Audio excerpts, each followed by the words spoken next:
Welcome to Nila design. இன்றைக்கான tips என்ன அப்படின்னா, ஆரியில் செயின் வித் ஜிக்ஸாக் ஸ்டிச் போடுவோம் நம்ம. ஸோ ஜென்ரலாக ஸ்டார்ட் பண்ணும்போது இந்த ஸ்டிச்சு தேவையான்னு யோசிப்பீங்க. கண்டிப்பாக இந்த ஸ்டிச்சு தான் எல்லா இடத்துலையுமே நம்ம அப்ளை பண்ணுவோம்.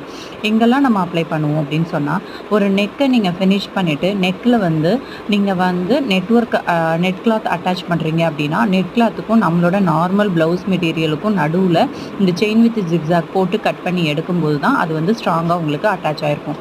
ஸோ எங்கெல்லாம் கட் ஒர்க் யூஸ் பண்ண போகிறீங்களோ அங்கெல்லாம் நீங்கள் chain with zigzag stitch before cut பண்ணுறதுக்கு முன்னாடியும் யூஸ் பண்ணலாம், ஆஃப்டர் கட் பண்ணதுக்கு அப்புறமும் யூஸ் பண்ணலாம். அதுக்கப்புறம் டெசல்ஸ் மேக் பண்ணுவீங்க. டெசல்ஸ் மேக் பண்ணுறதுக்கு நீங்கள் அவுட்லைன் கொடுத்துட்டு 2 லேயர் 3 லேயர் செயின் ஸ்டிச் கொடுத்து ஒரு லேயர் ஃபுல்லாக நீங்கள் செயின் வித் ஜிக்ஸாக் போட்டு கட் பண்ணி எடுக்கும்போது உங்களுக்கு டெசலில் கிளாத் பிரிஞ்சு வராமல் இருக்கும். அதுக்கப்புறம் பேட்ச் ஒர்க், எல்லா டைப் ஆஃப் பேட்ச் ஒர்க் பண்ணுறதுக்குமே நீங்கள் செயின் வித் ஜிக்ஸாக் அப்ளை பண்ணலாம்.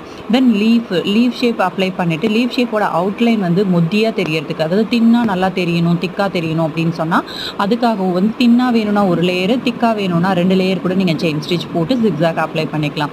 ஸோ ஜிக்ஸாக் ஸ்டிச் ரொம்ப இம்பார்ட்டன்ட் ஸ்டிச் தான்.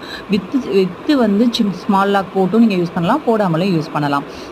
நான் இப்போ போட்டிருக்கிறது ஒரு லேயர் செயின் வித்து ஜிக்ஸாக் போட்டிருக்கேன், வித்தவுட் லாக், ஸ்மால் லாக் எதுவுமே போடாத, ஜஸ்ட் தின் லைனாக வரணுன்றதுக்காக நான் ஒரு செயின் ஸ்டிச் மேலேயே